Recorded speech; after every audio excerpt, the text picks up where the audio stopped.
Hello everyone, welcome to our channel profit by India. दोस्तों, आज आप लोग को मैं और एक going further in our reality check series एक और रियलिटी चेक दिखाने की तरफ हम चलते हैं।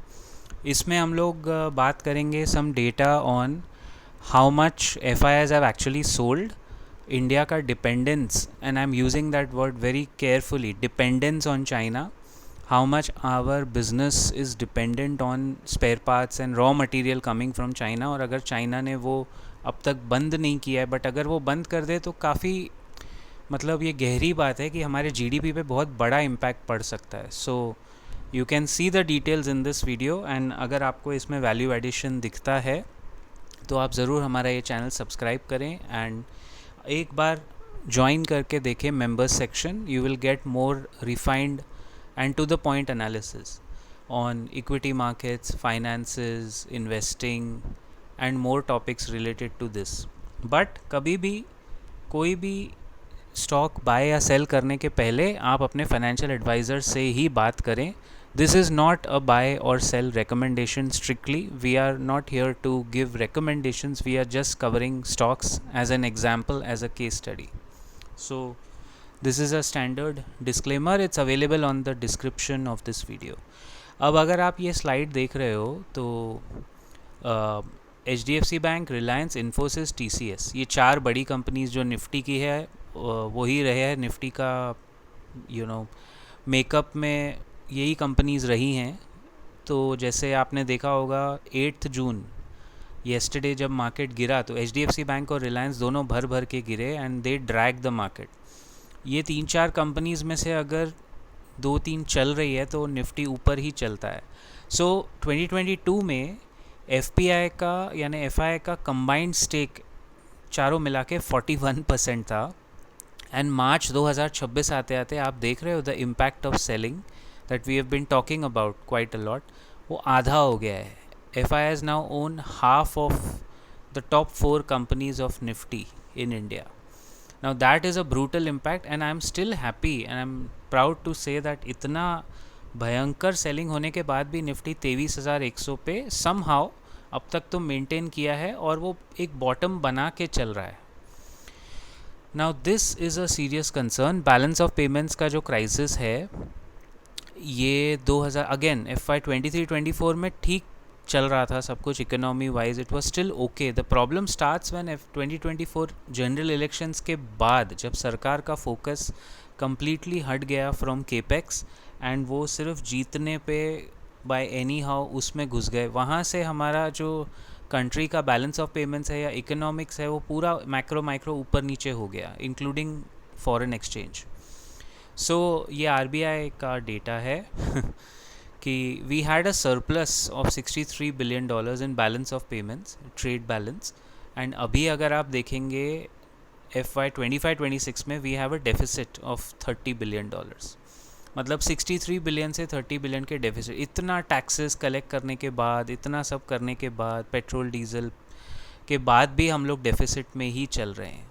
ये एक प्रॉब्लम है। I am sure RBI has so much of dividends. आपको मैंने last one of the videos में दिखाया था ना, फॉर आवर रेगुलर व्यूअर्स आपको याद होगा आरबीआई हर साल 2.5 लाख करोड़ डिविडेंड देती है यार सरकार को। मतलब वो पैसा, it's about money management and that's why we have to be accountable, we have to make the government accountable for our money. And this slide when you see you might not believe it but it is justified. Capital account surplus भी हमारा 89 billion से अभी almost 72 million आ गया, क्योंकि काफ़ी पैसा हमने use किया है रुपी को बचाने में प्लस दूसरे एक्सपेंसेस में। So it's literally a 99.9% decline. This is not good for our economic stand point.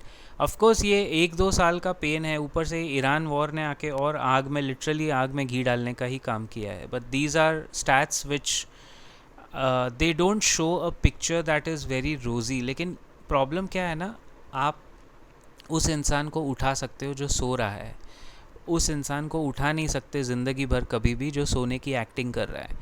And the problem is people don't want to realise that there is a problem. People in power don't understand, they understand but they are not interested in solving a problem. वही दिख रहा है, जो व्यतीत हो रहा है वो यही है। अब एक्सपोर्ट्स पे आते हैं। India's exports to Japan, China, US, आपने देखा होगा रिसेंटली कितने सारे आइटम रिजेक्ट हो गए। हापुस आम, अल्फोंसो मैंगोज़ जो हमारे यहाँ महाराष्ट्र से जाता था, वो भी रिजेक्ट कर दिया काफ़ी सारी कंट्रीज़ ने। फिर चाइना ने हमारा राइस रिजेक्ट कर दिया, जापान ने मैंगोज़ रिजेक्ट कर दिए, यूएस ने भी। US food and drug authority has flag thousands of Indian consignments. अच्छा, बहुत सारे रिजेक्शन पेपर वर्क की वजह से भी आए हैं। जैसे यूएस में agriculture and process food item जो पहले चल रहे थे, वो स्पाइसेस जो इंडिया से बहुत ज़बरदस्त एक्सपोर्ट है, आप सब जानते हो, अब उसमें देखो रिजेक्शन का रीज़न ड्यू टू पैथोजन या सैल्मोनेला वायलेशंस, डिस्क्रिपेंसीज इन इरेडिएशन या pest control documentation. I mean documentation में रिजेक्शन होता है तो दिस इज़ कम्प्लीटली अवॉइडेबल। ये बाबू लोग ठीक से पेपर वर्क करेंगे नहीं तो वो लोग थोड़ी ना पैसा खा के काम फाइल आगे बढ़ाने वाले हैं, वो कल्चर नहीं है वहाँ पे।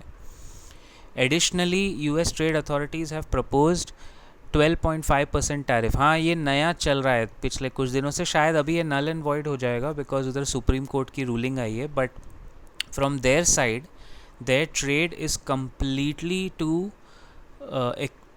churn maximum out of India, क्योंकि इंडिया ट्रेड में यूएस को ज़्यादा माल बेचता था, अभी वो चाहते हैं कि वो उस पर टैरिफ लगा के, हालांकि उन्हीं के कंज्यूमर को महंगा पड़ेगा, लेकिन जब उसका कंज्यूमर देखेगा कि इंडिया का प्रोडक्ट इतना महंगा हो रहा है तो वो नहीं लेंगे, वो दूसरा ऑल्टरनेटिव लेंगे।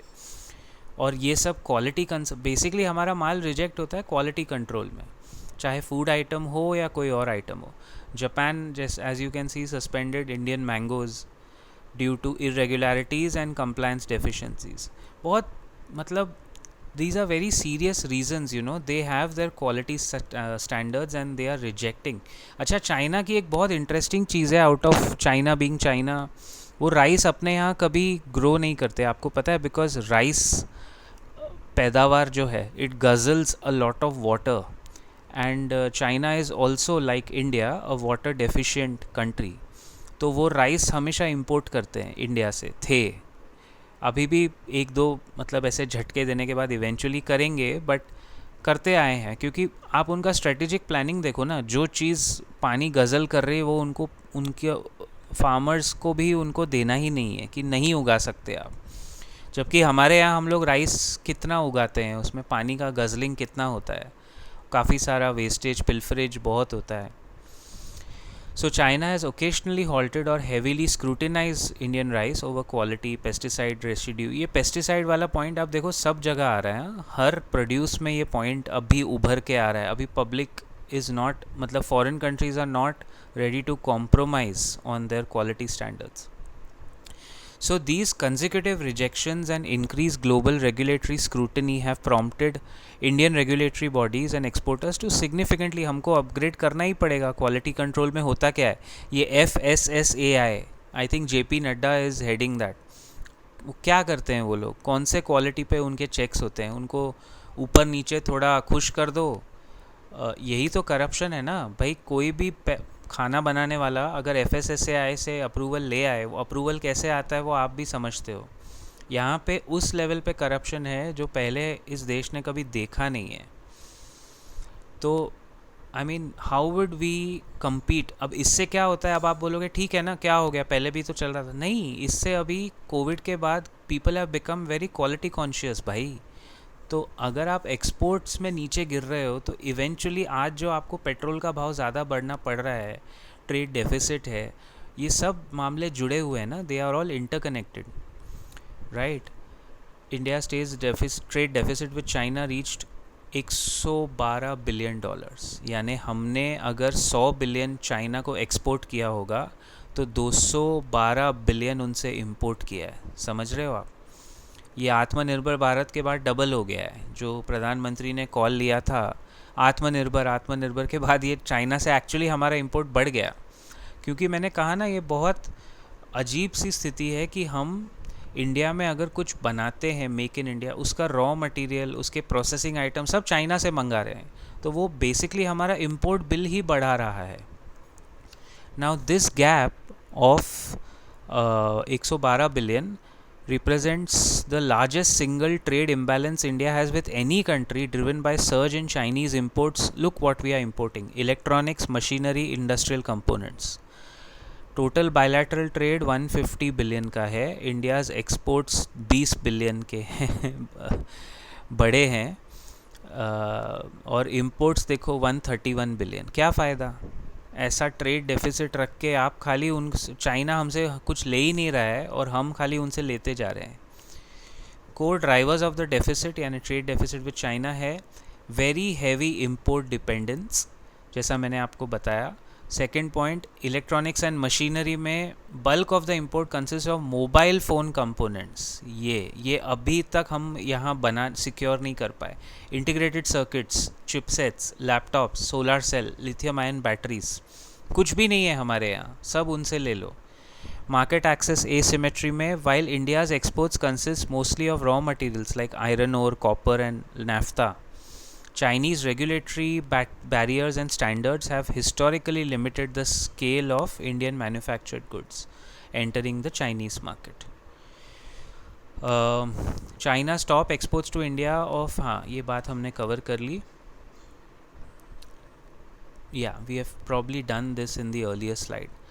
Metals, finished iron steel, medical equipment, ये भी सब हम ले रहे हैं वहाँ से। APIs, एक्टिव फार्मास्यूटिकल इंग्रेडिएंट्स भी हम चाइना से ही लेते हैं, जिससे हमारी दवाइयाँ यहाँ बनती है। तो बनाने के लिए तो हम बना रहे हैं, but most of it comes from there. Now what does India export? Raw material, petrochemicals and agricultural products to China, जिससे उनका मैन्युफैक्चरिंग एंड कंज्यूमर सेक्टर को हम फीड करते हैं। And these are the details of the items that we are giving to China. But मैंने कहा ना, आप दुनिया भर के फ्री ट्रेड अग्रीमेंट साइन कर सकते हो, प्रधानमंत्री उसका क्रेडिट ले सकते हैं, केक काट सकते हैं, जो करना है करें, लेकिन अगर हमारा माल वहाँ रिजेक्ट हो रहा है बाहर, चाहे वो यूरोप हो, जापान हो, US हो, जो US is a biggest trading partner, अगर क्वालिटी के नाम पे वो रिजेक्ट कर रहे हैं और हम उनका माल यहाँ उठा रहे हैं, because we can not reject their material on quality basis, they have good quality. तो अगर हम उनका माल अंदर ले रहे हैं तो उन्हीं को फ़ायदा होगा ना, हमारे इंपोर्ट्स ही बढ़ते जाएंगे। फिर क्या होगा? रुपी पे प्रेशर आएगा। फिर प्रधानमंत्री जी की जो इकोनॉमिक एडवाइजरी पैनल की मेंबर है डॉक्टर शमिका रवि, जिनका एक पेपर, रिसर्च पेपर भी बीच में रिजेक्ट हुआ था, वो बोल देंगे कि 100 इज़ जस्ट अ नंबर, 100 होता है, होने दो। एक्चुअली ये जो सरकारी लोग हैं ना, इनके खर्चे ये लोग खुद भरते नहीं है ना, टैक्स पेयर मनी पे जीते हैं, इसके लिए इनको वो पेन समझ में नहीं आएगा कभी भी। India's overall trade deficit for the financial year stands at $119 billion overall, merchandise resulting from a merchandise trade deficit of 333 billion, partially offset by services। यानी हम जो, देखिए मर्चेंडाइज ट्रेड है, प्रोडक्ट ट्रेड और सर्विसेज ट्रेड, ये दो type के trade. तो हमारी जो IT सर्विसेज है या जो भी बैंकिंग सर्विसेज है, उसमें हमको सरप्लस है $213 बिलियन का, और ओवरऑल हमारा ट्रेड डेफिसिट है 333 बिलियन का। तो अगर आप सरप्लस माइनस करें तो नेट हमारा ट्रेड डेफिसिट बढ़ गया है। ये $119 बिलियन 75-80 बिलियन होता था, ये 50% बढ़ गया है पिछले 1-2 साल में। That is also putting pressure on the rupee, plus FII selling, plus petrol महंगा, प्लस हमारा डिपेंडेंस, प्लस डॉलर के अगेंस्ट रुपी इतना वीक होता जा रहा है। ये सब क्यूमुलेटिव फैक्टर एक साथ आ गए बेसिकली, जिसके वजह से अगर आप 2 साल से मार्केट अंडर परफॉर्मेंस देख रहे हो तो it's because of all these factors combined together. ठीक है, so this is what is the breakup. Now if you see here overall trade deficit, वो लास्ट कॉलम पे नज़र रखिए। 2016-17 में कितना था? 46 बिलियन, फिर डबल हो गया सीधा 90 बिलियन, फिर 18-19 में 110, जो लगभग अभी है, बैड टाइम्स। देन 19-20 में देखो हमने गिराया ट्रेड डेफिसिट, हमने एक्सपोर्ट्स पे काम किया, बढ़ाया, तो ट्रेड डेफिसिट गिराया, क्योंकि इंपोर्ट डिपेंडेंस भी हमने कम किया।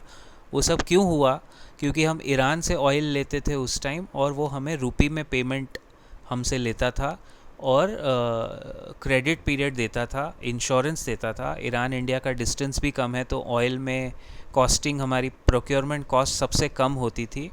फिर 2018-19 में ट्रम्प का जो फर्स्ट टर्म था, उसने हमें प्रेशर डाला उस टाइम, और मोदी जी ने वो मना कर दिया, और उसके बाद से ये पूरा चक्कर, हमारे ऑयल इंपोर्ट का ख़र्चा इतना बढ़ गया है कि आज आप देख ही रहे हो हम लोग क्या हालत में। FY 2021 छोड़ दीजिए, वो कोविड का साल था, उसको छोड़ दीजिए, ट्रेड हुआ ही नहीं ग्लोबली।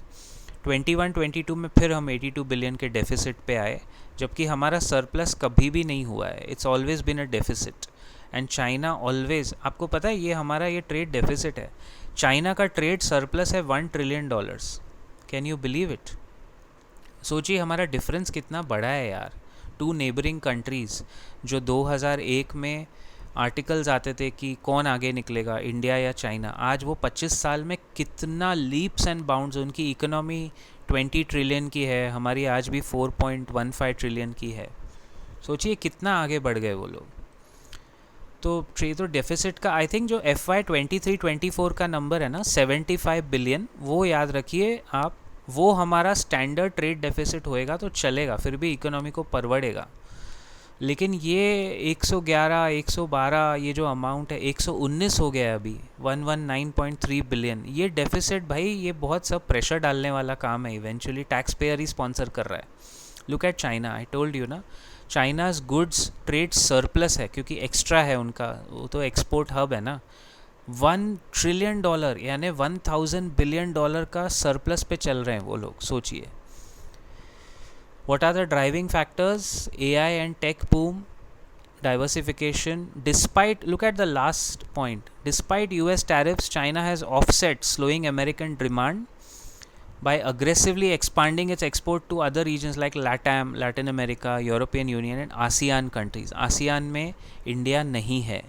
ASEAN में आता है आपका मलेशिया, सिंगापुर, फिलीपींस, वियतनाम, उस तरह के, कंबोडिया, लाओस, उस तरह. वो पूरा एक मार्केट पूरा अनटैप्ड है अभी भी हमारे लिए.